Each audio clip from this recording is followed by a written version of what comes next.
Hello everyone, and welcome to the epic 13th and final winter 2024-25 update from GavsWeatherVids. So here we go everyone, we have reached update number 13, the final update in our journey towards winter, although there is one more update actually going next Saturday, which is the season one roundup, the third and final one of those, and then we will be releasing our winter forecast 1 week today on Sunday the 1st of December.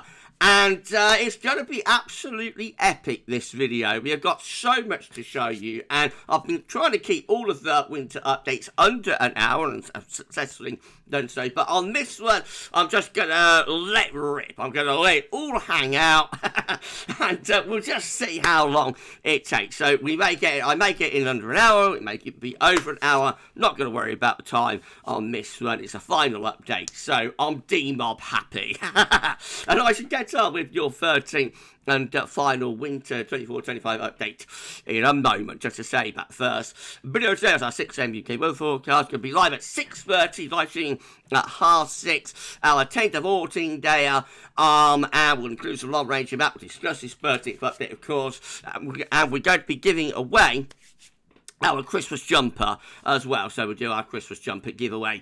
So, epic stream coming up at 6:30 this evening, a little bit later than usual. Right, so I say, please like, share, subscribe. Thank you so much, everyone, for doing that. Thank you so much, Richard, for our amazing winter updates gift. This will be one of the final times that you see winter updates gift. We'll have a winter forecast gift for you next Sunday. So, thank you so much, Rich, for the wonderful Christmas updates gift. I love it, my friend. So much. Thank you so much to Shrine Brew as well for all of the help on this update. So when we get to sections that Rich and Shrine have helped with, then of course I'll give them a shout out. And the first thing we're going to look at, of course, it has to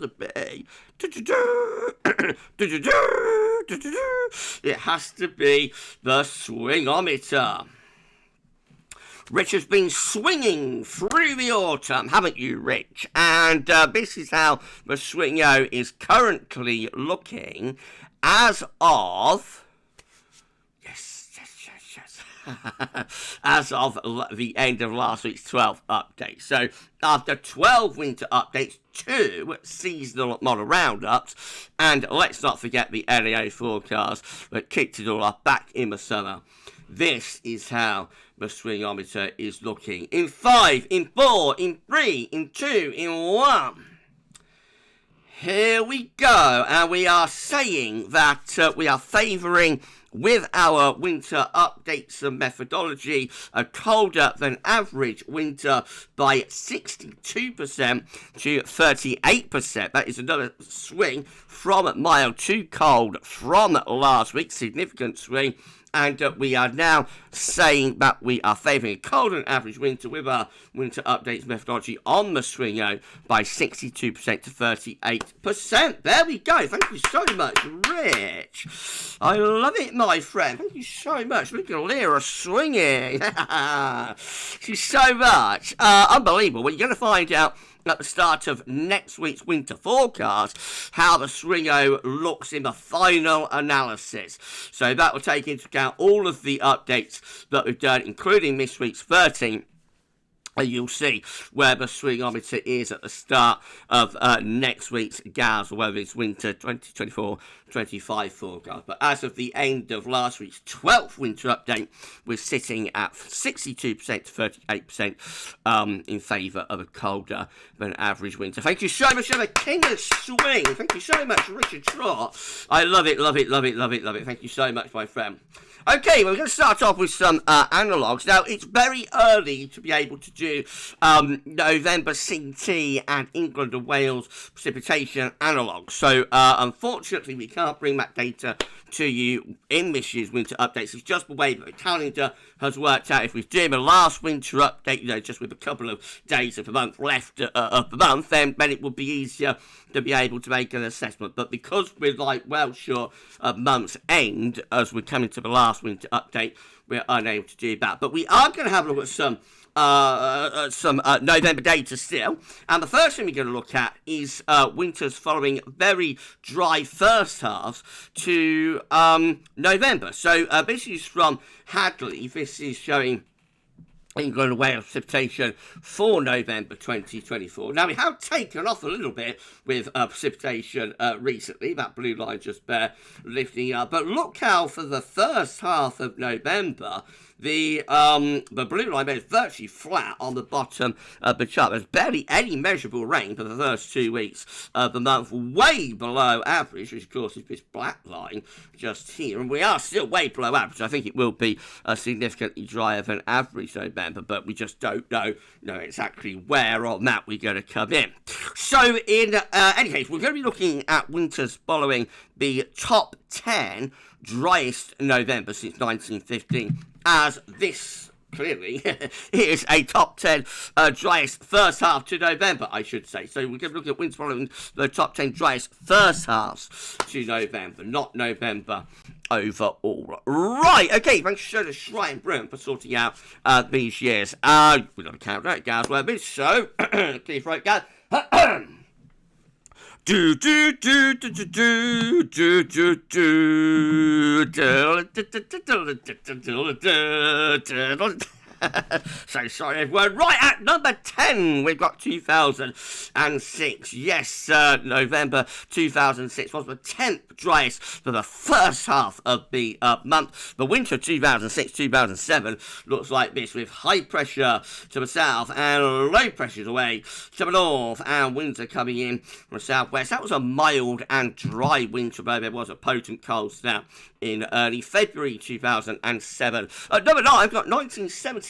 Yes, the ninth driest first half to November for England Wales precipitation was 1978 in November, and the winter of 78-79 looks like this, again blocking area of high pressure up towards Greenland, and check out the low pressure going down to the south along the jet stream as well. That's a very cold winter. Last time we had a sub-zero CET January was in 1979. It's not hard to see why the reason that happened, with that blocking area of high pressure and the low pressure of the jet stream shunted southwards. At number 8, we have got 1956, so the winter of 1956-1957, generally mild with low pressure in the Atlantic and bring in a west or a southwesterly wind there, and that did have a cold Christmas in 1956. There was a bit of a white Christmas, but otherwise it was generally a mild and unsettled winter for 56-57. Excuse me. At number 7 we have got 2004, and so winter 2004-2005 sets up a ridge in the Atlantic and has low pressure down here, winds coming in from the northwest. Overall, that's quite a mild winter, but does have some cold interludes. So there's a cold Christmas actually in 2004, a white Christmas up in the north. Exceptionally mild first half to January 2005, then it gets a bit cold. The coldest phase of the winter is actually right at the end, from the middle of February through to the middle of March. At number 6, we've got 2021. The winter of 21-22 has high pressure to the south and low pressure to the north, brings the wind in from a westerly direction. It looked good up to Christmas 21, and then it all fell apart. The rest of the winter was pretty grim for cold ears. At number 5, we've got 2007-2008, another relatively mild and dry winter again, with high pressure to the south and the east, and winds coming up from a mild southwesterly direction. At number 4, we've got 1988-1989. This one also exceptionally mild winter, low pressure, deep low pressure to the north, high pressure to the south, and winds coming in from a southwesterly direction. Exceptionally mild winter at the end of the 1980s. At number 3, we've got 1981. Interestingly, I would thought November 1981 was quite a wet month, but maybe it's the second half that was wet and the first half was relatively dry. Anyway, the winter of 81-82, blocking around Greenland, low pressure through here, and winds coming in from an east or a northeasterly direction. So that winter has an extremely cold December, with a lot of snow as well. Gets a bit milder around the new year, but then the cold comes back big time in the second week of January 1982 with a tremendous freeze-up and snowstorm. And then the rest of the winter turns quite mild, actually, and it does have a mild February with an early spring. But it is overall a really quite a cold winter. We've got 1983 at number 2. So the winter of 83-84 is Atlantic-driven but quite cold. Unusual combination. Low pressure to the north, high pressure south, winds coming in from a west or a northwest direction. Lots of cold zonality in this winter with the air originating from Arctic portions of Greenland and Canada coming across the Atlantic a lot of the time. So quite an unusual winter for 83-84 with a fair amount of cold zonality and quite a bit of snow up in the north. And we haven't seen it yet, so it got to be at number 1, hasn't it? Yes, number 1, for the top 10 driest first half to November. It is 2024. It is actually this year beating all other previous years with that exceptionally dry first half of November. Of course, we're asking the question, what will winter 24-25 have in store for us? You'll find out next week when we release the GavsWeatherVids winter 2024-25 forecast. Right, so let's put all of that together then. This is how all December's combined are looking, following the top 10 driest first half to November. And we see that having a low pressure in the Atlantic, bit of a ridge over the UK. Generally looks like quite a mildish sort of scene. All January's combined. Looks like that. Look away now if you want a cold January. High pressure to the south, low pressure to the north, and winds coming in from a mild westerly direction. Remember, that does contain 1979, though, so always exceptions to the rule, and that's the last I had a sub-zero CT January, so there can always be an exception to the rule, but overall, looks like a mild signal for the Januaries, and then all February's combined looking mild as well. Only difference is that it's more low pressure dominated, so perhaps a wetter signal for the Februaries, but still mild with winds in from the west, and all winters combined. Following the top 10 driest first half to November, it's a mild signal overall for these winters with low pressure to the north and winds coming in from off the Atlantic in a westerly direction. Again, there's exceptions to the rule. We've got 78, 79 in the mix. We've also got 81, 82 in the mix as well. Though you can always get an exception, but overall, for the package as a whole, that's a mild winter signal. Thank you so much to Schweinbrunn for sorting out all of those. You've got some more analogues and reanalysis coming up for you a little bit later on in the video with our final set of reanalysis for this year's winter updates. But let's move straight on to the QBO, the quasi-biennial oscillation, just to confirm one last time that we are in the westerly phase of the QBO. So this is from NASA. Levels of the atmosphere just here from 10 HPA at the top of the atmosphere in stratosphere, 230 to 50 HPA, which is the boundary level of the atmosphere that we call the troposphere. And this sandy brown area is the westerly QBO descending from the stratosphere down into the troposphere, telling us that, you know, we are in a westerly QBO phase and will be for the remainder of the winter. With eyes to 2025, we have got the first signs of the next easterly QBO phase lurking there at the very top of the atmosphere in the stratosphere. That will have no impact, you know, directly on this winter, but when we get further on into 2025, probably around the summer, we will see that easterly QBO descending, hopefully, if it doesn't fail, descending from the strat into the trop. We have actually got the QBO number for October in very, very late. It took Richard Shaw had to email Noah and you know, find out what's going on. Rich rung them up, didn't you, Rich? You rang them up, you picked the blower up and said, Noah, what's going on? What's going on? Did a bit of Marvin, didn't you, Rich? What's going on? Yes, so, you know, Richard talks, everybody listens. Whole world sits up and responds to Rich. Well done, Rich, for getting a response. Well, here we go. Look at this. We've got October's QBO number now. Begin about half an hour after Rich spoke to them. It's unbelievable. And it came in at plus 11.64. Absolutely incredible. Well done, Rick. So you can see how we start 2024 with negative numbers. That, of course, is the easterly phase of the QBO. Then the QBO flips into the westerly phase over summer, strengthening with the westerly phase of QBO from summer into the autumn. And as I say, the latest number comes out at 11.64. So positive numbers will be placed there and there for November and December, and into January, February, March, probably April as well. By the time you get through to May, June, July, I reckon we'll start to see signs that the Westerly QBO is weakening, and by sort of July, August time, I'd imagine we might start getting some negative numbers turning up. The winter of 25-26 is likely to be an easterly QBO winter. The reason that we look at the QBO is that when you're in it's basically telling us how strong the zone of westerly is likely to be through the winter. So when you're in a westerly QBO, you strengthen the zone of westerlies, have a greater chance of a milder winter. When you're in an easterly QBO, you weaken the zone of westerlies and have a greater chance, perhaps, of a little bit of the northern blocking. Well done, Rich. Well done for getting that updated for us. Thank you so much, my friend. The King of Swing got the QBO updated. Unbelievable. Well done, my friend. Okay, let's move on to Oceans data. I'd have a look at that.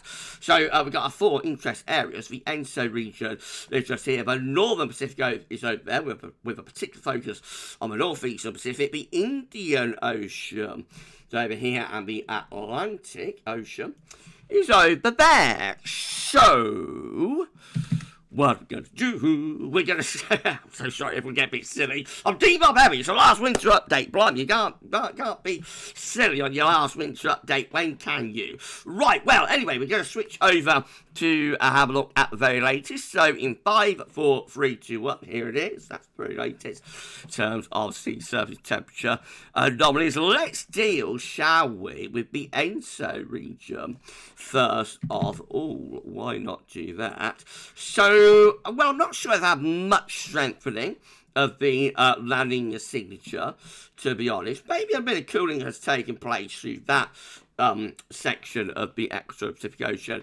But for the central-western areas, I think we're pretty stable, pretty static. Overall, again, doesn't look like all that much is happening there in terms of this developing La Nina. We have seen that things have turned a bit colder to the south of the equator through here, though, and also to the north of the equator through here. It all looks rather La Nina-esque, I have to say, in terms of the setup in the Pacific Ocean. The only thing really that we're missing is like a real La Nina signature, because that is pretty flimsy. It's a very, very weak La Nina if it does ever get designated. Going northwards into the northern Pacific, and this is where we're focusing on just now. Actually, get rid of that. Let's get rid of that. So this is where we're focusing on now, really through that area, and possibly around there as well.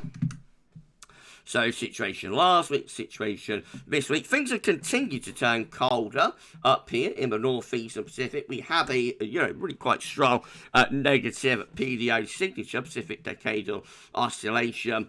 And you see how we're developing this general sort of horseshoe shape or inverse horseshoe shape of the colder than average sea surface temperature anomalies. That is the classic signal of the cold PDO. More about that a little bit later on. So cooling up here and around here, and I suppose ever so gradual cooling through the extra-Pacific, but generally, really struggling with the La Nina as we have been. Now, over to the Indian Ocean.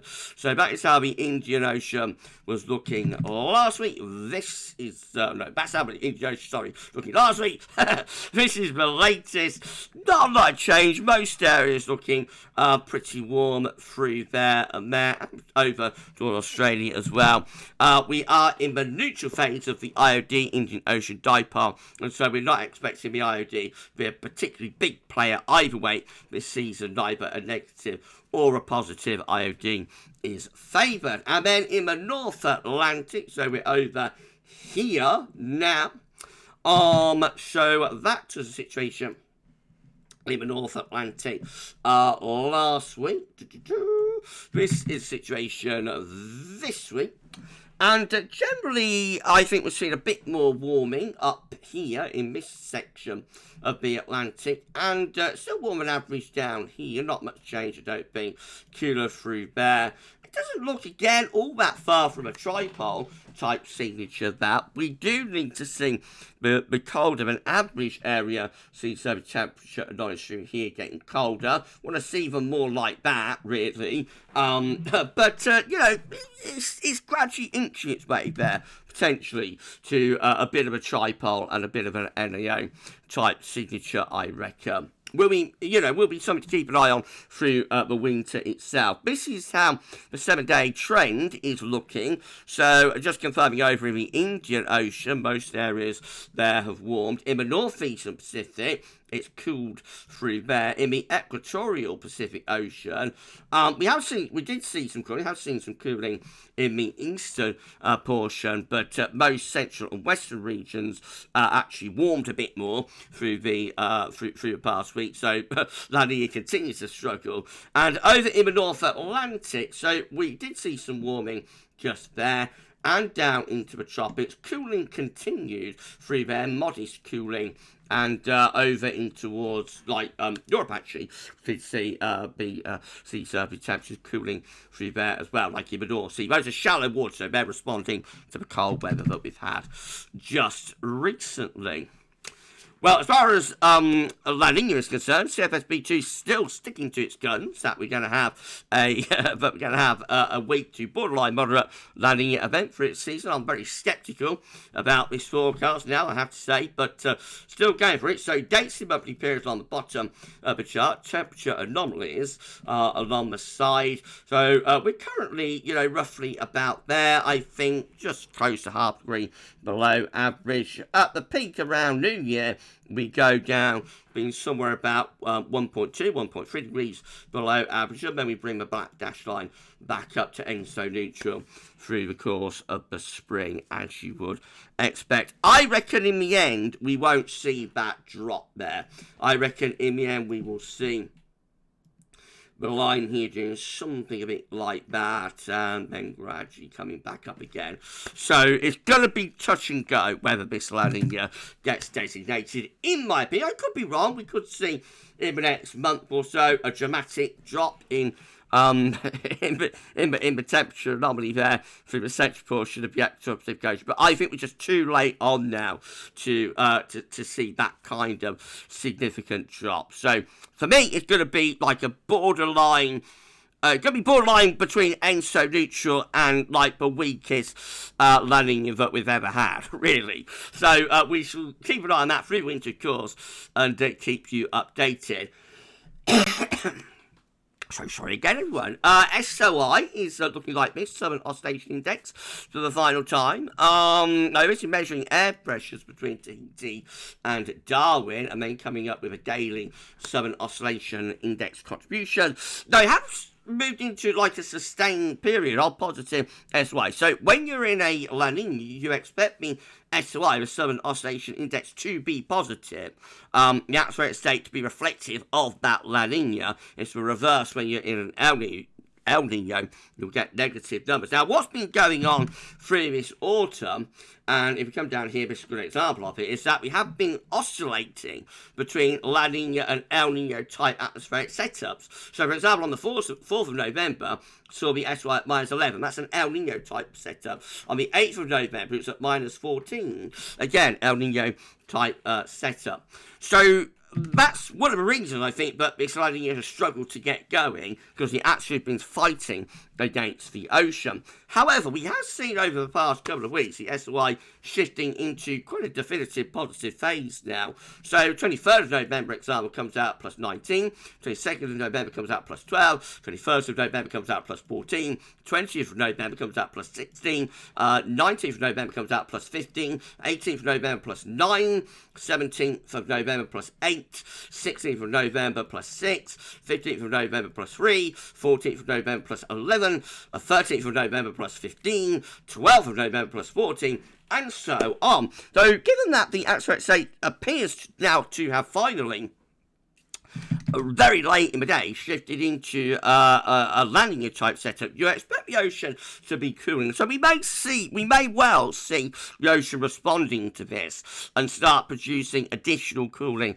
over the next month. So that might get us to a designated landing gear, but even so, I think it is too late in the day really now to be able to see that kind of landing event, which is like borderline moderate. I think they'll struggle to get to that, but we shall see.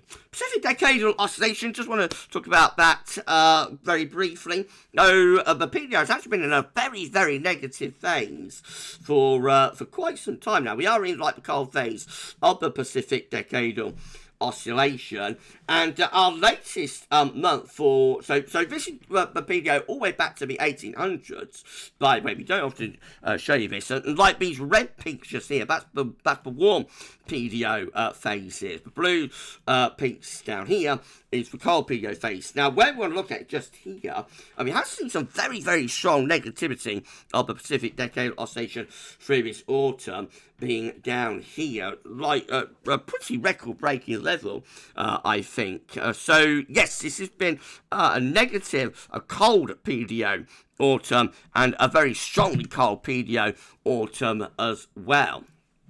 And actually, in a moment, I'm going to have a little break there. In a moment, you are going to see how the top 10 most negative PDO winters come out with reanalysis since 1950. So we'll have a little break there, and then we've got our second and final batch of analogues and reanalysis to come when we resume. So you go off and stretch your legs. I shall see you in a couple of seconds, and we've got some interesting data for you, CC. Okay, so we are ready to resume the epic 13th and final winter 2024-25 update from GavsWeatherVids. Interesting first section. If you enjoyed that, please like, share, and subscribe, and let us know in the comments what you thought about it. Thank you so much, everyone. Got lots and lots more to show you, though, so we are not done yet. Got our second and final batch of analogs and reanalysis to have a look at now. So before the break, we explained that we have had one of the most negative PDO autumns on record, and so we're going to be giving you another countdown. Yes, we're going to be looking at winters following the top 10 most negative PDO autumns, and at number 10 we have got 2010, all the 10s. So this is winter 2010-2011 with a strong area of blocking around Greenland and Iceland, and low pressure going underneath it. It's a December to remember, with the coldest December since 1894 VCET, and it does get milder later on though, so a lot of people forget that winter, but it does actually have a very mild February. But when the winter is on, it's like the ultimate front-loaded winter really, with brutal cold and masses of snow in December 2010. Great. At number 9 we've got 2022. The winter of 22-23 is rather bizarre looking winter, with just lots of higher pressure all over the place. A few colder snaps, especially in the first half of December 2022. Maybe later on, later on in the winter, towards the end of it into March 2023, there was another cold snap. At number 8, we've got 2012. The autumn of 2012 was the 8th most negative. The winter of 2012-2013, again, same as big blocking area of high pressure to the north, with low pressure to the south down here, and winds coming in from this cold easterly direction. So that's potentially the last time we had like a definitively clear-cut colder than average winter, though there is the example of 2017-18 beach from the east, and also 2020-2021, which was very cold for Scotland. But this winter, you know, was cold in 2013, and had an extraordinarily cold March. Very, very extreme and snowy March in 2013. At number 7, we've got 1951. This one with low pressure through West Europe, high pressure out in the Atlantic. Very cold again in December, which is quite interesting. Not quite as cold as December 2010, but even so, a lot of cold and wintry weather, almost on a par with December 1981. Winter gets milder later on. We've got 2011-2012, which is very cold across eastern southeast Europe with backtrough of low pressure and dipping projection. We're close to this ridge out in the Atlantic and on the periphery of the cold a lot of the time. There is one big freeze during February of 2012. Otherwise, that's a milder winter. At number 5, we've got 1999-2000. And again, this one is like another mild 1990s winter, really, with low pressure to the north, high pressure south, and winds coming in from a westerly direction. At number 4, we've got 2021-2022. Saw it in the first analog section. It all looked quite good at Christmas. Then it fell apart. The cold Christmas got cancelled, and the rest of the winter was mild. At number 3, we've got 2023-2024. So we are in a... It's interesting how so many of these negative PDO autumns within the top 10 have been like recently, so we are in a very negative phase now with the PDO, probably the peak of this particularly cold phase of the Pacific decadal oscillation. Anyway, 2023-2024 last winter looks like that. Low pressure up here, quite a strong blocking signal as well, so it wasn't all that far from being potentially quite a cold winter last winter. The problem, of course, as always, is the Azores High, that area of high pressure down there towards Spain and North Africa. That kept wind generally from a mild west or southwesterly direction. That said, there were a few cold snaps through last winter, but overall it was a milder than average winter. At number 2, we've got 1955-1956. So the second most negative PDO autumn was actually in 1955, long time ago. And this one, of course, gets very cold later on in winter. So talking about front-loaded winter, this is like a back-loaded winter. Overall, we have low pressure down here, high pressure in the North Atlantic, winds coming in from the northeast. But the thing with this winter is that it's pretty mild up to like late January. Then the cold really starts getting going from the east towards the end of January, culminating in a freezing cold February, and a sub-zero CT was actually achieved in February 1956. And then finally, yes, it's back again. It's this year. So the most negative PDO autumn, although we're not at the end of the autumn yet, but we already know what's happened so far, that the most negative PDO autumn will in fact be 2024. And so there's the question. What will winter 24-25 have in store? We will be releasing the GavsWeatherVids winter 24-25 forecast for you next Sunday on the 1st of December. I'll let everybody know a little bit later on, in a few days, all the detail on that. We may do a premiere, it may be like a evening release rather than a live stream, or it might be a 10 a.m. release. I'll let everybody know in a few days how we're going to release the winter forecast. But release the winter forecast next Sunday on the 1st of December, we will. So let's put all of that together then. We see how all Decembers combined are looking following the top 10 most negative PDO autumns. Not a bad signal if you want a cold December. Much better than the first analog set with high pressure up to the north. Low pressure is away to the east and winds coming in from a cold northeasterly direction. Potentially a cold and wintry signal for a lot of those Decembers. All Januaries combined following the top 10 most negative PDO autumns with high pressure to the west, low pressure more towards the east. So it looks like coldest weather shifts towards more eastern parts of Europe, actually, in the Januaries. Possibly a milder signal then for the Januaries. And that's sort of how all Februaries combined are looking as well. So it does have quite a strong blocking signal away to the northeast, interestingly. But also has this ridge just here, but generally keeps the wind in for a westerly direction. So out of the three winter months, it looks like December is the most interesting there. But again, there will be exceptions to the rule. Keep in mind that we've got 1956 in the mix, which was actually a sub-zero CET February.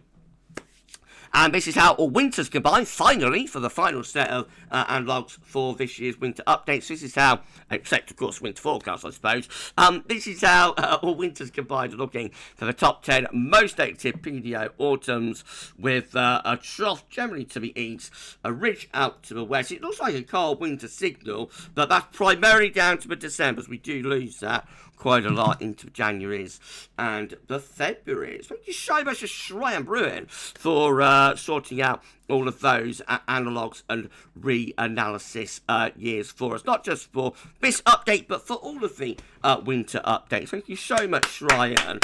Great work, my friend. Hashtag Team Gav, as always, doing a fantastic job. Got a little bit more on the oceans. We're going to be looking at the Atlantic next. So check this out.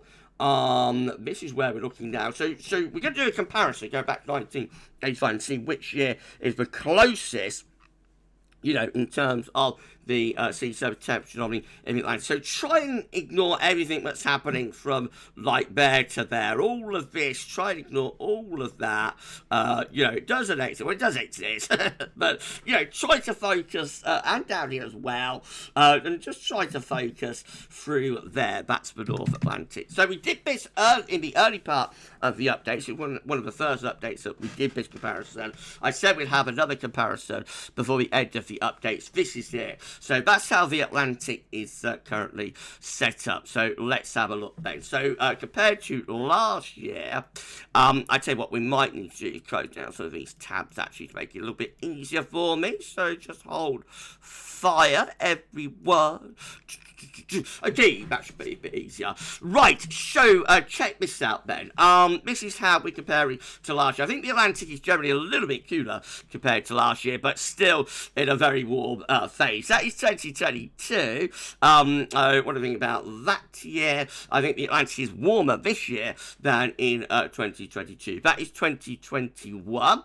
So, again, I think the Atlantic is warmer this year. We do have a little bit more of a tripole type signature though this year, with it being a little bit cooler through there, but the other parts of the Atlantic generally are a bit warmer than in 2021. That is 2020.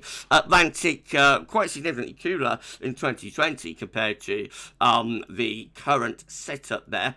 That's 2019, so we'll make that year. Again, I think the Atlantic's significantly cooler, especially in the north. Notice this blue area just here, so obviously we don't have anything like that this year. That is 2018, much cooler again with the Atlantic in 2018 compared to this year. That is 2017. So what do you think about that year? Again, it's warmer this year compared to 2017, not much comparison. That is 2016. Again, not much comparison to 2016. That's 2015. That's when we had the cold blood. Remember cold blood about 10 years ago? There it is. We thought that was like probably the start of the next cold AMO phase, but obviously, no, we know now that it definitely wasn't, and it was just a deviation and an anomaly. And there's a cold blob again in 2014. 2014, 2015, those were the years of the cold blob. Obviously, no comparison to the current setup in the Atlantic. That's 2013. Again, not much of a comparison there either. That's 2012. We had a bit of a tripod signature at this point in 2012. Sorry, everyone. With warmer average sea surface temperature on the through there, warmer through there, and then generally trending cooler through there. And that did actually stretch to there. So at this point in 2012, we was just starting to see the first signs of a tripole that would help to deliver the cold winter for 2012, 2013. No real comparison to the current year, though. That's 2011, much colder in the Atlantic, 2011 compared to this point. That's 2010. Again, we see the tripod before the December. To remember, warmer up there, cooler through there, and then warmer down there. That might be one of the years that we're close to. The Atlantic, of course, overall is warmer this year compared to 2010, but the way the anomalies sort of align themselves might be one of the years that we're slightly closer to this year. That's 2009. Oh, at this point, 2 pound 9, we're just starting to see the first signs of perhaps a bit of a tripole emergence. A bit cooler through there, warmer down here, warmer up there. It was very unexpected. We wasn't expecting that at all to develop like that as we started the autumn of 2009. That's 2008. Again, much cooler in the Atlantic compared to this year. That's 2007. Going further back now, of course. That could be one of the years that we're slightly close to. Obviously, the Atlantic is significantly warmer again this year compared to 2007. But warmer through there. Maybe down to there, a bit cooler through there. So in terms of the actual way the anomalies are aligning themselves, that might be one of the years we're slightly closer to. 2006. I don't think there's a great deal of comparison this year. 2006, that's 2005. Again, I don't think there's much comparison. 2005, that's 2004, that might be a closer one as well, in terms of the anomaly. Obviously, the Atlantic again warmer this year compared to 2004. In fact, the only year that the Atlantic is cooler than this year is last year. Actually, other than that, it's warmer than all of the years, I can tell you that, back to 1985. But the way the anomaly sort of aligns itself, that's more like what we're looking for. You know, to be a classic tripole type signature, cooler through there. So the way the anomaly is aligning itself, that might be a close year. Please let me know in the comments which years you think we're close to. 2003, no comparison to this year. 2002, no comparison to this year. 2001, no comparison to this year. And 2000, no comparison to this year either. And then 1999, I'm going back now towards the cold AMO phase in a few years. 1998, again, not much comparison this year. 1997, 1996, 1995 has a slight tripole signature at this point. Warmer down here, warmer up there. Cooler through there and back to there. Again, you know, no comparison though to this year. So much warmer this year compared to this point in 1995. 1994, 1993, and now we're getting back into cold AMO, the last cold AMO period. So 1992, again, look how much colder the Atlantic is at this point in 92. So that could be down to a bit of Jumbo, of course, but it was still within the cold AMO phase, the last cold AMO phase. 1990 was a little bit warmer in the Atlantic, but still so much colder than this year. And it gets even colder as we get back into the 80s. Check this out. It's 87. How much colder the Atlantic is looking there. 1986, check that out. Virtually from north-south throughout the Atlantic Ocean, sea surface temperatures are colder than normal at this point, 22nd of November 1986. And finally, 1985. Well, look how the Atlantic has changed from like now. That's the Atlantic now, sea surface temperatures. That's 1985. That is the difference between the warm AMO phase and the cold AMO phase. And, you know, couldn't be more different. Chalk and cheese. So which years are we closest to there? I reckon maybe 2010. Could be a year, but we're close to possibly 2004. But as I say, but that actual anomaly, though, the only year that we have cooler than, in terms of the sea surface temperature in the Atlantic, this year is last year, 2023. Other than that, we're warmer than all other years. But the way the actual sort of anomalies work themselves out, possibly 2010, possibly 2004. There aren't many years that we look at close match to. Please let me know in the comments which years you think we're closest to. Right, okay, what an epic 45 minutes. I reckon we're going over an hour with this one, but it's the last one, so, you know, let it all hang out. That's what I'd say. We're going to be back in a moment. Have a little break there. Go back in a moment with solar data. So I shall see you in 2 seconds. Okay, we're back and we're ready to resume the third section of the epic, it is a true epic, this one, 13th and final Winter 2024-25 update. If you've enjoyed what you've seen so far, please like, share and subscribe. Thank you so much everyone for doing that. Tell your friends about the unique content that we're producing at GavsWeatherVids. You cannot see this level of in-depth information anywhere else online. So, you know, it's absolutely phenomenal, the work effort that we put in here, you know, in terms of hashtag Team Gav and the work that we all do together. So please tell your friends, family, everybody you can about GavsWeatherVids. Thank you so much, everyone. Right, solar data next. This episode disc is looking on our side of this day from solarham.net for the final time. We see that we have got some sunspot regions here. However, solar activity was actually at moderate levels today, but it's expected to be at low levels for the next 3 days. For the final time, this is the GavsWeatherVids final winter 2024-25 updated extended solar tracker from Shrine. Thanks to Shrine Brand for updating the solar tracker starting off in 2020, January 2020, and ending up over here. So obviously you can see how we've gone from solar minimum back in 2020 into solar maximum in 2024. This is the peak of solar cycle 25 in terms of the solar maximum so far up here. Since then, we have actually had a bit of a drop up in daily sunspot numbers, and our latest numbers are down here, telling us that, you know, we are seeing solar maximum backing off a little bit, but I reckon we've probably still got more to come from this solar maximum in 2025, but for the time being, we're just easing off the gas slightly on the daily sunspot numbers. But that's the difference, you know, from solar minimum to solar maximum in about 4 or 5 years there.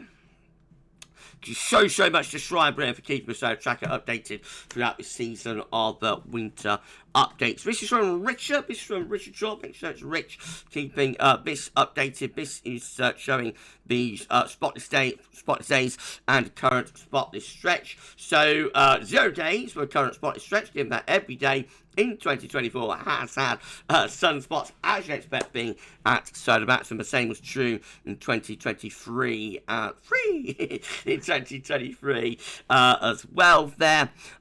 We do see that our comparable year to this year is actually 2013. That also had 0 spotless days.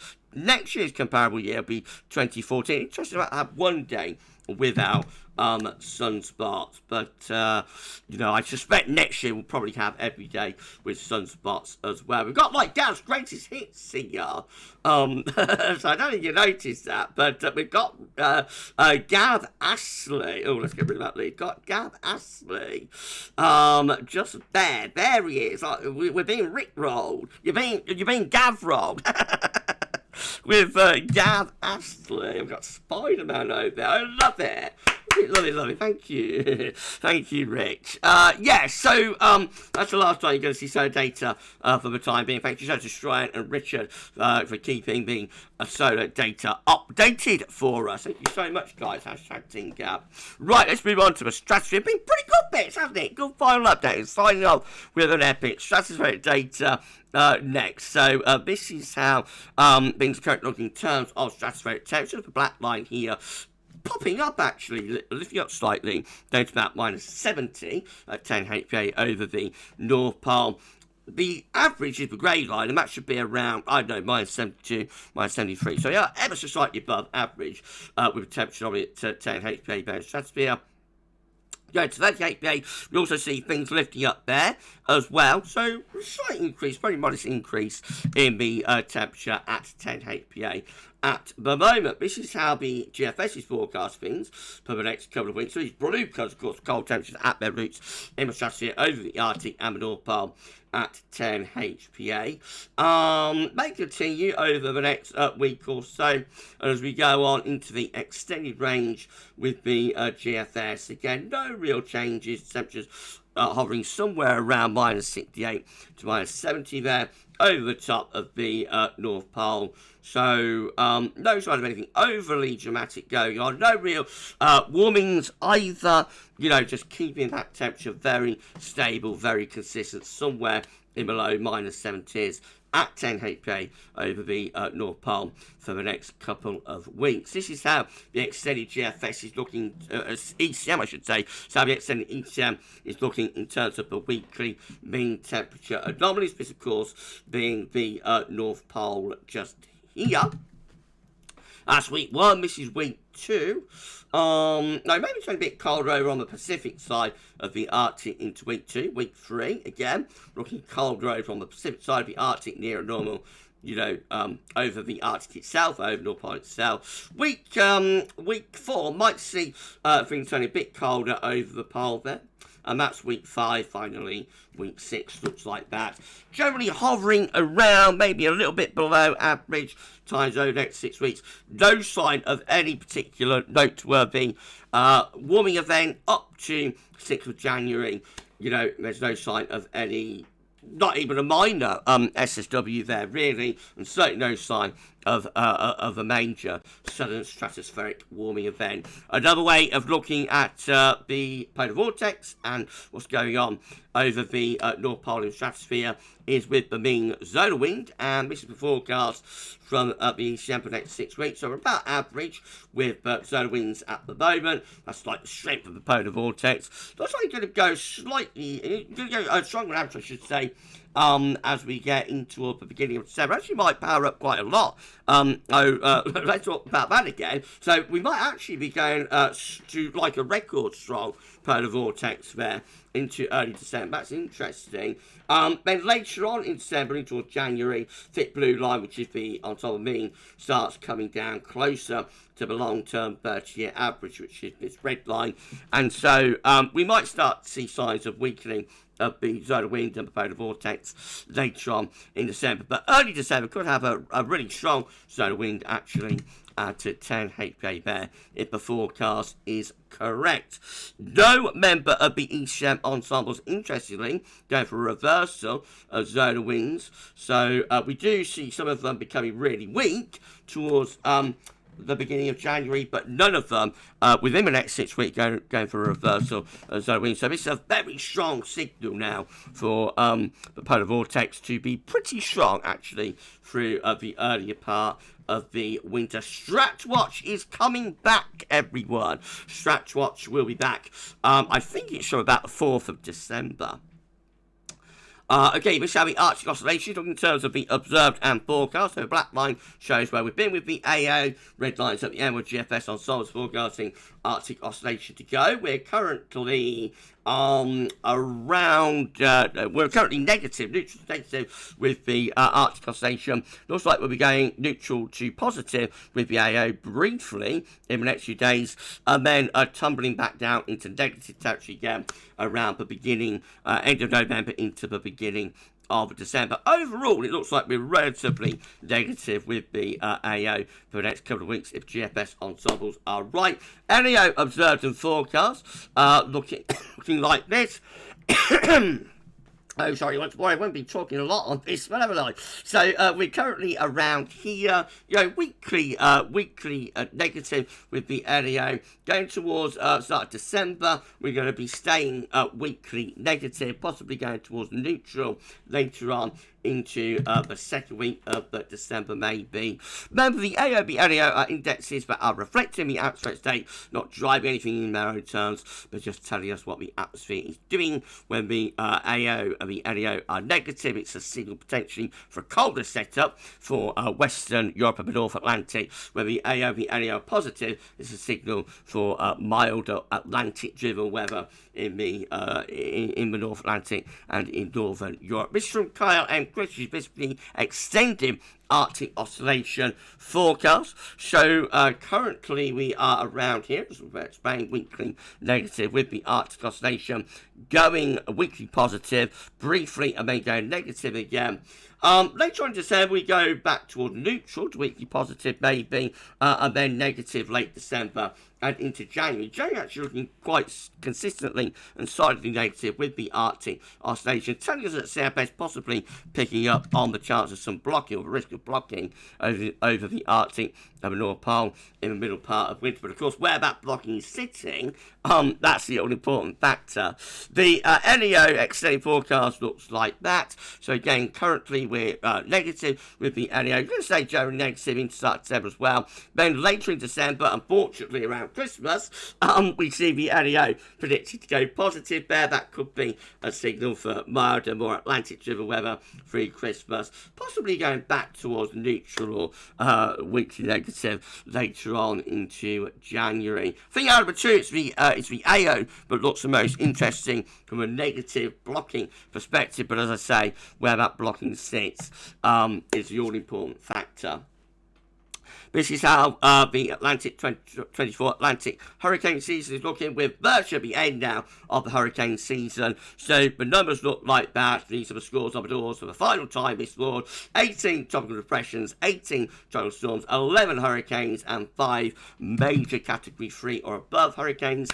Ace Master Schreier Bruin has been keeping our ACE updated for us, accumulated cyclone energy. As we explained last week, we have tipped over into a hyperactive hurricane season. So no changes with any of the numbers, including ACE on last week. We're still up to 161.60 after 18 tropical storms, 11 hurricanes, 5 majors. That does get us to hyperactive hurricane status. At this point, at the end of the season, we would have expected to have had 127.70 for accumulated cyclone energy after 14 tropical storms, 7 hurricanes, 3 majors. So all of the numbers are, significantly above average. This has been another big hurricane season, and we explained again last week that we did just enough to claw our way into a hyperactive hurricane season this year. And last week's reanalysis explained what that could mean for the winter to come. Thank you so much to you, Ace Master Schreier Bruin, for updating ACE for the final time. Right, 55 minutes, we're going over an hour, but we're going to have one little break, and then when we return, we've just got the Eurasian snow cover to show you for the final time, and then we'll sign off on winter updates for another year. So I shall see you for the last section in a moment. See you in a second.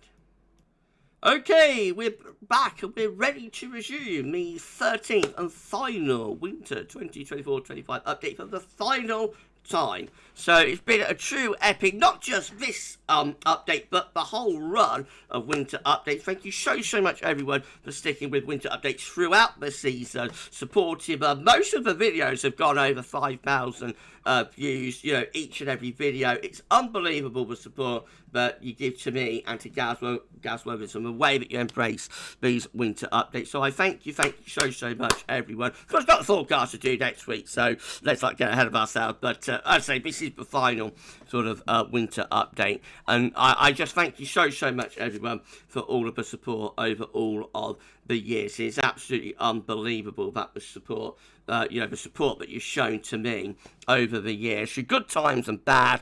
You've been with me through the best of times, you've been with me through the worst of times, and I get quite emotional actually when I think about it, everything that we've been through together. So thank you so much to each and every one of you. Thank you so much, everyone, and I hope that these winter updates will last and stand the test of time. So even if I'm not around or wherever I am, at some point in the future, then I just hope that people go back to winter updates and watch them, and it will inspire future generations to come. Thank you so much, everyone. Right, okay, let's have a look at Eurasian snow cover for the final time. Here we go then. So this is how we was looking last week, where we did last week's update. Let's just that. So how we were looking last week. We did last week's update. Pretty grim for Eurasian and Scandinavian snow cover. We died back the snow line a little bit back into Western Europe and West Russia, I should say, and Scandinavia and Nordic regions doing pretty poorly for snow as well. This is the latest. Goodness gracious me, huge gains in snow cover across Scandinavia and into Nordic regions as well. Absolutely unbelievable and snow actually pushing its way through parts of Europe as well. So, for example, into northern France, we've got significant snow cover there. Germany with some snow cover too, and southwardly towards more eastern, southeastern parts of Europe, significant snow cover through there also. The snow line, well, the snow line generally is still quite a long way back from the far west of Russia, but we do see a little bit of snow sort of moving out of Russia and into eastern parts of Europe there, but the real gains have happened through Scandinavia and Nordic regions. Okay, let's get rid of that. So let's see how we're looking compared to previous years, back to 1998. Here we go, Ben. So compared to 2023, this time last year, I think, although we haven't got as much snow into Europe at this point last year, I think generally we're behind 2023 for snow cover this year. That's 2022. I think we're behind 2022 for snow cover as well. That is 2021. So I think we're ahead of 2021 for Scandinavian and Nordic snow cover. And by the way, when I say Scandinavian, I do mean Nordic as well. And we're ahead of 2021 clearly for European snow cover. That is 2020. How do we compare to that year? Again, you know, excuse me, we are. So for Russian snow cover, it's a little bit different when you've got a snow line to Russia, such as into Europe, such as we have this year. But like the snow line is back from Western Russia, so it throws you a little bit. But I think overall we're probably ahead of 2020 for snow cover this year. That's 2019. We're ahead of 2019 for snow cover this year. I think that's 2018. Definitely ahead of 2018 for Scandinavian snow cover, perhaps behind it though for Russian snow cover. Please let me know in the comments which years you think we're closest to. That's 2017, so we're a little bit behind 2017 for Scandinavian snow cover, interestingly, ahead of it for European snow cover, and probably close for Russian snow cover actually. That's 2016. We're behind 2016 for Russian snow cover, but ahead of it for Scandinavian and European snow cover. That's 2015, want to make it that year. No, we're behind 2015 for Russian snow cover, but ahead of it for European snow cover, and probably closely matched Scandinavian snow cover. That's 2014. We're behind 2014. We're ahead of 2014, sorry, in all areas. Goodness gracious, that's 2013. What do we make of that year? We are close to 2013 for Russian snow cover, but ahead of it for European and Scandinavian snow cover. That is 2012. We are probably closely matched Russian snow cover 2012, but ahead for European and Scandinavian snow cover. That is 2011. We're out of 2011 for Scandinavian and Nordic and European snow cover, but behind it for Russian snow cover. That is 2010. So we're probably a bit behind 2010 for Scandinavian Russian snow cover, but ahead of it for European snow cover. That is 2009. And again, with that year, probably quite closely matched for Russian snow cover, ahead for Scandinavian and European snow cover. That is 2008. So that's an interesting year. That could be one of the closer matches for European snow cover. We did even have some snow in northern France at this point, 2008. We're ahead of 2008 for Scandinavian Nordic snow cover, probably quite closely matched for European snow cover, and probably a bit behind for Russian snow cover. Goodness gracious, that's 2007. And that could be a closer one as well for European snow cover. Behind it for Russian snow cover, ahead of it for Scandinavian snow cover. That is 2006. So again, we are behind that year for Russian snow cover, ahead for Scandinavian and European snow cover. That is 2005. That could be a closer match as well, but we're ahead of 2005 Scandinavian snow cover. This is 2004. No, again, that could be a close match for European snow cover. We're ahead of it, Scandinavian snow cover. Behind it for Russian snow cover. Blimey, that's 2003. We're behind 2003 Russian snow cover, ahead of it for European snow cover, ahead of it for Scandinavian snow cover there. This is 2002. So again, with that year, we're ahead of 2002 for European snow cover, probably quite close for Russian snow cover and Scandinavian snow cover as well. I think that's 2001. Once again, we see that with that year, we are behind it for Russian snow cover, ahead of it for Scandinavian and European snow cover. That is 2000. What do we think about that year? Probably quite close for Russian snow cover, but ahead of it for European and Scandinavian snow cover. That is 1999. 1999. We're behind that year for Russian and European snow cover. We got snow down to south of France, northern Spain at this point in 1999, but we are ahead of it for Scandinavian and Nordic snow cover, and that is 1998.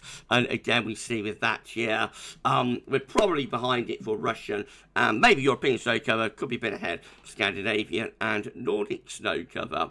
I won't do a year-by-year comparison anymore, we'll take up too much time, but we'll just have, for one last time, a look at Rutger Snow Lab. That is 1997. I think we're ahead of 1997 in all areas. That's 1996. I think we're ahead of 1996, certainly for European snow cover. 1995, we're perhaps quite close for European snow cover, behind for Russian and Scandinavian snow cover. It's 1994, I think we're ahead of that for European, Scandinavian snow cover, behind it for Russian snow cover. 1993, we're ahead of that year for Scandinavian and European snow cover, behind it for Russian snow cover. 1992, again, we are behind 1992, Russian snow cover, ahead of it for European snow cover, and probably ahead for Scandinavian snow cover as well. 1991, we are behind that year for Russian snow cover, but ahead of it for European, Scandinavian snow cover, ahead of 1990, I think, in all areas, ahead of 1989 in all areas as well. We're ahead of 1988, certainly for European, Scandinavian snow cover. We're ahead of 1987 for Scandinavian, Nordic and European snow cover too. We're ahead of 1986, I think, for Scandinavian and European snow cover. Could be quite close for Russian snow cover though. We are close to 1985 Russian snow cover, ahead of it for European, Scandinavian snow cover as well. 1984, we are behind that year for Russian snow cover, ahead of it Scandinavian, Nordic and European snow cover. 1983, ahead of that year for Scandinavian and European snow cover too. 1982, we are ahead of that year in most areas, I think. 1981, probably quite close to that year for Scandinavian snow cover, behind it for Russian snow cover, ahead of it for European snow cover. 1980, we're coming to the end now, everyone. Thank you so much. Been amazing. Thank you so much, everyone. 1980, we are behind that year for Russian snow cover, but ahead of it for Scandinavian and European snow cover. 1979, we're ahead of in all areas. We're ahead of 1978 in all areas as well. 1977, we are ahead of that year for European snow cover and Scandinavian snow cover, probably behind it both for Russian snow cover. 1976, we're ahead of that year in Europe and Scandinavia. Nordic region probably behind it in Russia. 1975 could be quite close for Russian snow cover, but we're ahead of it for Scandinavian and European snow cover. 1974, we're ahead of that year, certainly for European snow cover. 1973, we're behind that year, particularly for Russian snow cover. 1972, we're behind that year for Scandinavian, Russian snow cover, ahead of it for European snow cover. And 1971, we're behind that year for Russian snow cover as well. 1970, we're behind for Russian snow cover.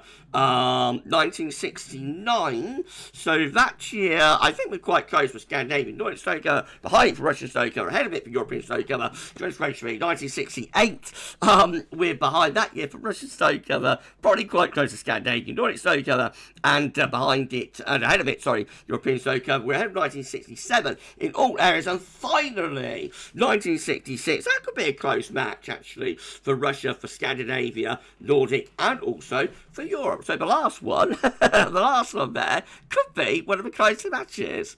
I don't know. Let me know in the comments which years you think we're closest to, everyone. Right, 1 hour, 6 minutes, the longest winter update that we've done this season, though some way short of the longest ever, which did sometimes stretch on for about an hour and 20 minutes, so we're short of that, but definitely the longest winter update, which was what I was expecting. I thought we'd throw everything, absolutely everything will be thrown into this one, and we'll sign off on a classic, epic winter update. I think we've done that. Thank you so much. Give yourself a round of applause, everyone, for sticking not only with this winter update, but through the entire season of winter updates as well. Thank you so much to each and every one of you for the support that you've shown to me, and to Rich, and to Schreier, #Team Gav.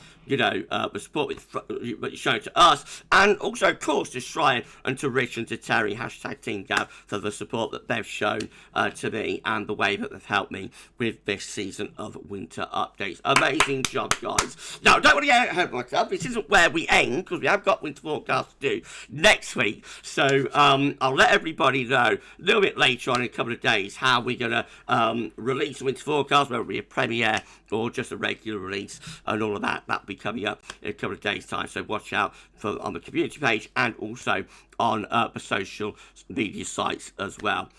So winter forecast next Sunday. We have got the season one round to do next Saturday, the third and final one of those, and then winter forecast will be released the next day. We're going to be live at 6:30. So if you've got any questions about this winter update, fire away on the live, and I shall see you later on. Now, shows of Richard, by the way, let's have a look at one last time. Thank you, Richard, for our gift. We'll have a special winter forecast gift for you next Sunday. For this one, at 1 hour 9 minutes, that's all for now. Thank you so much for watching. And for the 13th and final winter 2024-25 update.